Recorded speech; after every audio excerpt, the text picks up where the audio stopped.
Hello YouTubers, this is the Noobifier, and welcome to a departure from the regular. If you want me to continue posting about this subject because you think it's interesting, please do me a solid and hit it with a thumbs up. Very soon Mrs. Noobifier and I are packing up and moving to a new house. We're super excited about this, the new house is awesome, and we're going to be living in our nation's capital, Ottawa. I've decided to invest some effort into pushing my quality to you. A more professional recording environment to make videos like the one you're watching now. As a Star Citizen YouTube content creator, cleaner audio is always going to be my main goal. However, I would also like a nice place to work and stream from. That environment is going to manifest as a dedicated room that is permanently set up and tailored specifically to that purpose. Currently, anytime I plan to record audio for my content, I need to go through a little routine.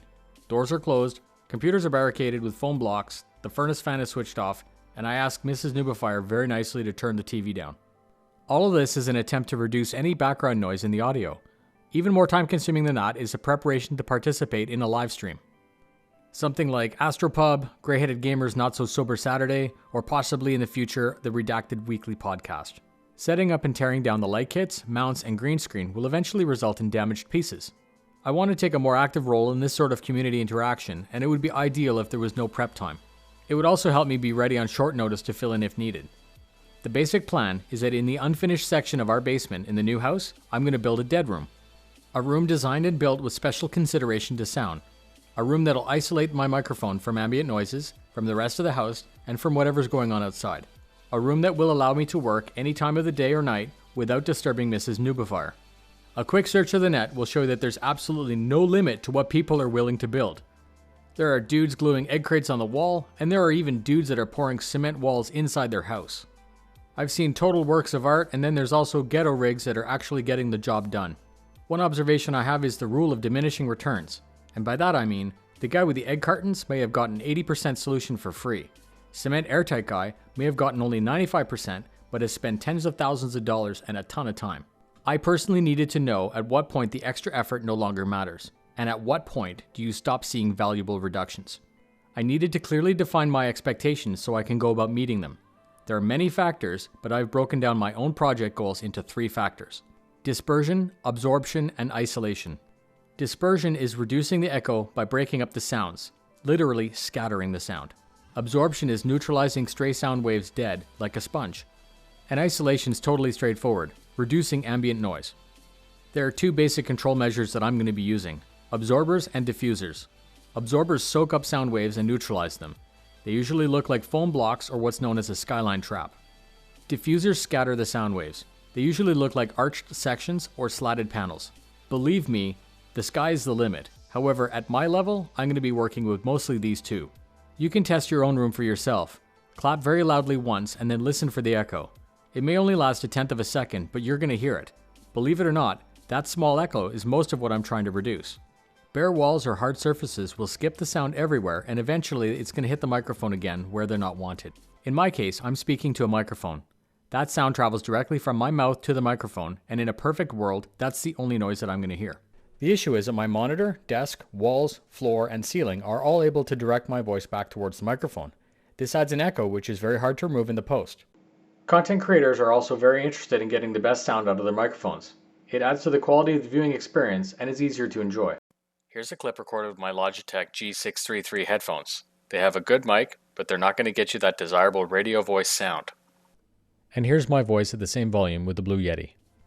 When designing your dead room, you could expect 2 basic goals, a room for listening and a room for recording. The engineer wants to hear the recording. They want a neutral space where they can hear the actual audio without the room altering it. Their goal is to mix the audio to engineer it perfectly, and they need a special room for that. A standard room will echo, alter the pitch, or mess with the balance within the spectrum. It can exaggerate the bass or wash out the crispness. The speakers are known as monitors, and they're usually near the front of the room at the soundstage. In this case, you'd want a significant bass trap directly behind the listener to soak up as much of the wave after it's past the target. A strong wave will normally interact with the wall and come back towards the microphone. Foam absorption is really good, however, it may not be as effective as what's called a Skyline Trap. This trap gets its name from its appearance. It looks like a series of skyscrapers. They can be very inexpensive to make, and I think that they're aesthetically pleasing.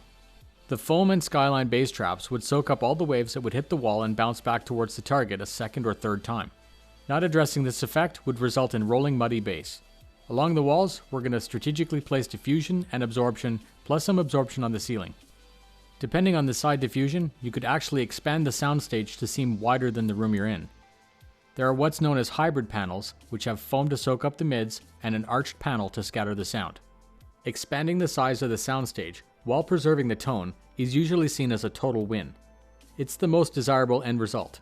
People spend months adjusting to expand this stage. The end state or goal here is to hear only what's coming from the monitors and not from what the room is adding. Clearly defined, snappy bass, and a wide stage which fools your brain into thinking that you're somewhere else.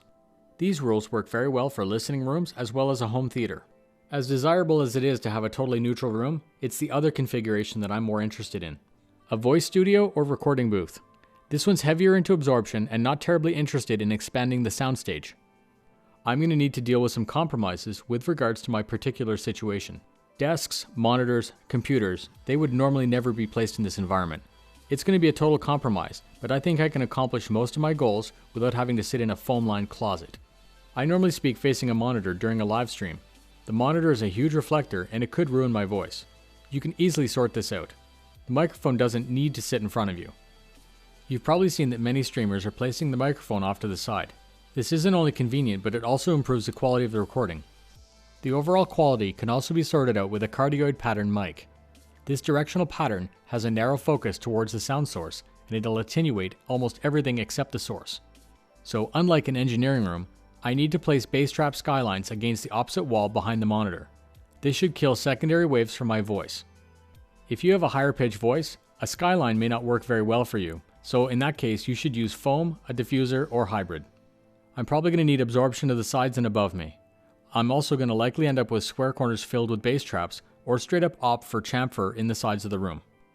This construction style is very deliberate and not normally an option for people who just want to use a room within their house. The chamfer will reduce any reverberations within the walls themselves, and it'll also be a cool place to install countersunk light fixtures. As I said before, I'm not interested in diffusion. I'm not trying to set a soundstage within this room. I'm trying to get clean audio, hence my description of a dead room. I want to mention this distinction because there's a lot of information out there that would help a person building a home theater. Those techniques are great for a person watching YouTube, but not for a person trying to record YouTube.